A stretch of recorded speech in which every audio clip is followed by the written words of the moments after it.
Bonjour et bienvenue dans cette vidéo où je vais vous montrer comment je fais mon pain au raisin avec des tourbillons de cannelle. Je vais directement commencer la vidéo à l'étape du façonnage. Si vous voulez voir plus de détails sur les étapes précédentes, je vous conseille de suivre mon guide sur le pain au levain dans la carte ci-dessus ou dans le lien dans la description. Comme je veux faire une miche plutôt allongée, je vais utiliser ce que j'ai sous la main, à savoir une passoire. Je passerai peut-être au panier en osier, un de ces quatre.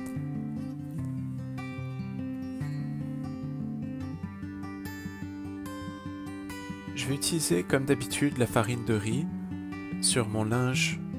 C'est pour éviter que le pain colle. Je vais juste répandre la farine de riz un peu partout. Pour façonner le pain, je vais mettre un peu d'eau sur le comptoir et avec mes mains bien humides et le grattoir bien humide, je vais commencer par décoller la pâte autour du bol pour la verser sur le comptoir.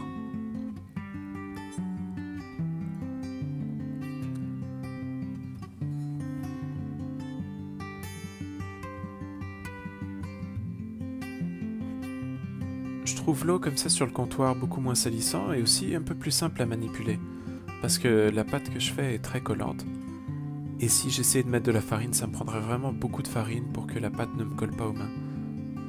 Mais avec de l'eau, les mains humides, ça fonctionne comme un charme. Je vais étirer un petit peu la pâte.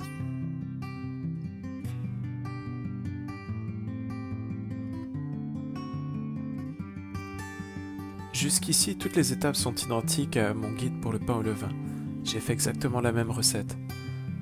La seule différence, c'est qu'une fois que la pâte est étirée, je vais rajouter des raisins secs et un peu plus tard de la cannelle. Pour la quantité de raisins secs, allez-y au goût. On aurait pu incorporer les raisins secs un peu plus tôt dans la conception de ce pain, mais je préfère le faire au moment du façonnage parce que les raisins secs sont encore durs, autrement ils absorbent l'humidité du pain et ils deviennent tout mous, et quand on façonne le pain, ça va écraser et étirer un peu les raisins secs et ça fera de moins beaux résultats.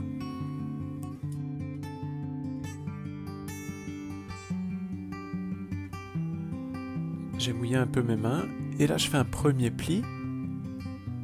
Donc là encore très similaire à ce que je fais d'habitude avec mes pains. J'essaye de faire ce pli un petit peu plus rectangulaire et c'est à ce moment-là que je vais rajouter une première couche de cannelle.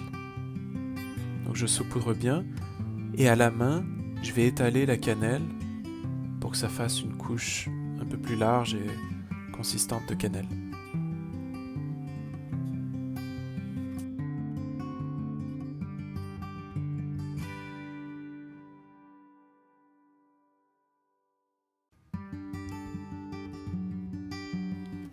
Et voilà, je vais juste rincer mes mains pour plier une deuxième fois et faire une autre couche. Voilà, donc de nouveau avec les mains humides. Je termine ce pli. J'essaye de recouvrir la couche d'en dessous.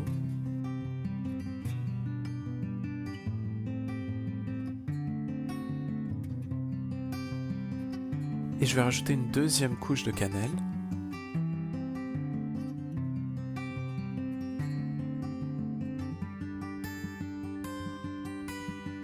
Et de la même façon, je vais l'étaler à la main.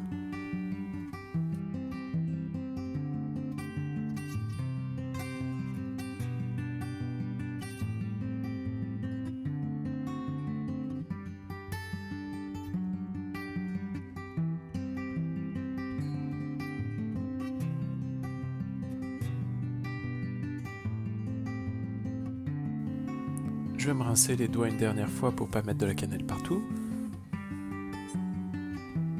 Et je vais pouvoir finalement rouler le pain.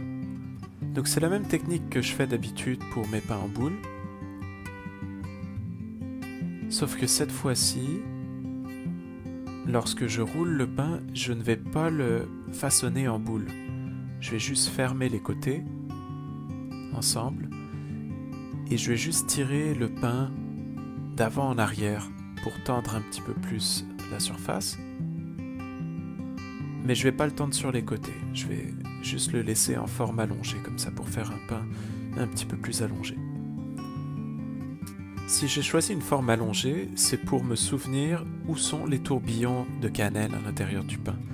Si je faisais une boule et que je commençais à découper, je ne serais pas sûr de couper dans le sens des tourbillons, parce qu'il n'y aurait aucun indice pour me signaler où sont les tourbillons, alors qu'avec un pain allongé, c'est pas un problème.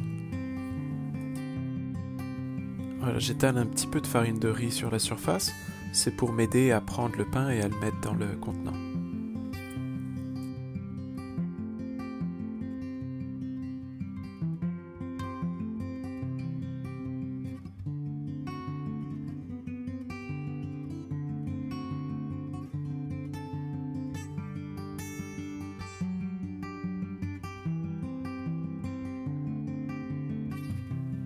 Et comme d'habitude, je vais rajouter encore de la farine de riz tout le tour du récipient. Et je vais essayer de décoller un petit peu le pâton. Je veux vraiment que la farine se glisse bien entre le linge et le pain. Pour éviter que ça colle, bien sûr.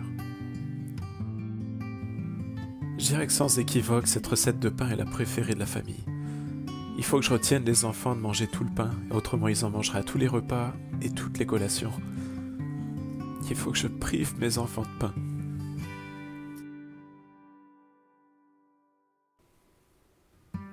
Et je vais couvrir et je vais laisser le pain fermenter pendant 2-3 heures maximum. On pourrait aussi placer le pâton au frigo pour le laisser fermenter entre 12 heures et peut-être un maximum de 2-3 jours. Il suffirait juste de le retirer du frigo au moment de la cuisson.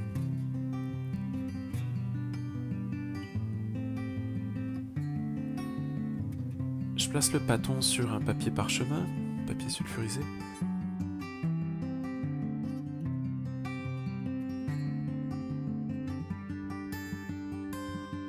Et je vais étaler la farine de riz qui avait en excédent sur la pâte.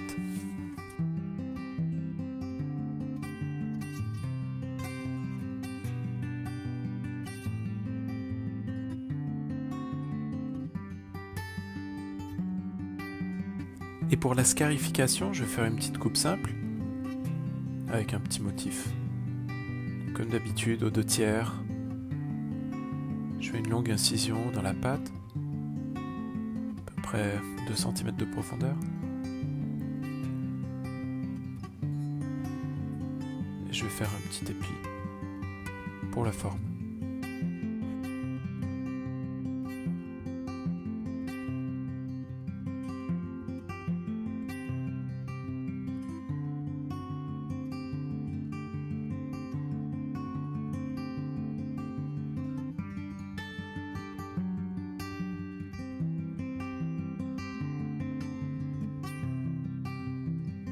Avant la scarification, j'avais laissé préchauffer mon four pendant 30 minutes avec un chaudron en fonte à l'intérieur, à 500 degrés, soit 260 degrés Celsius.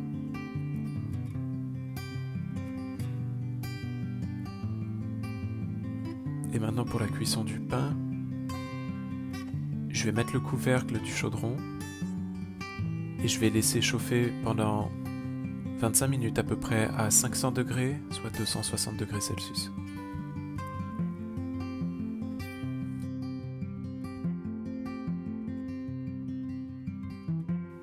Après 25 minutes de cuisson, je vais retirer le couvercle du chaudron et on va terminer la cuisson sans le couvercle. On va baisser la température à 450 degrés, à peu près 230 degrés Celsius. Ici, je l'ai laissé pendant 12 minutes pour avoir une bonne croûte, mais pas trop grillée non plus. Et voilà, la cuisson est terminée.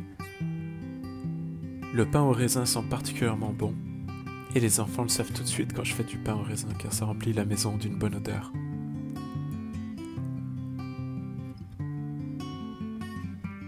Et voilà, on a un beau pain au raisin, bien cuit. Je vais le laisser refroidir sur une grille pendant quelques heures pour lui permettre de terminer sa cuisson.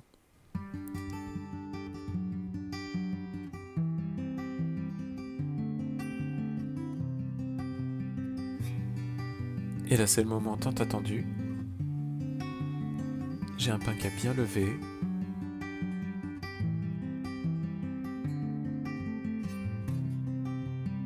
Alors voilà, C'est une variante pas très compliquée de mon pain au levain, et c'est vraiment délicieux. Je vous conseille vivement d'essayer ça.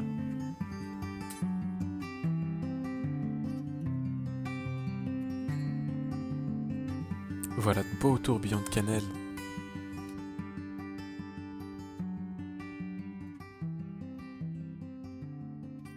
J'espère que cette vidéo vous aura plu, et je vous dis à la prochaine.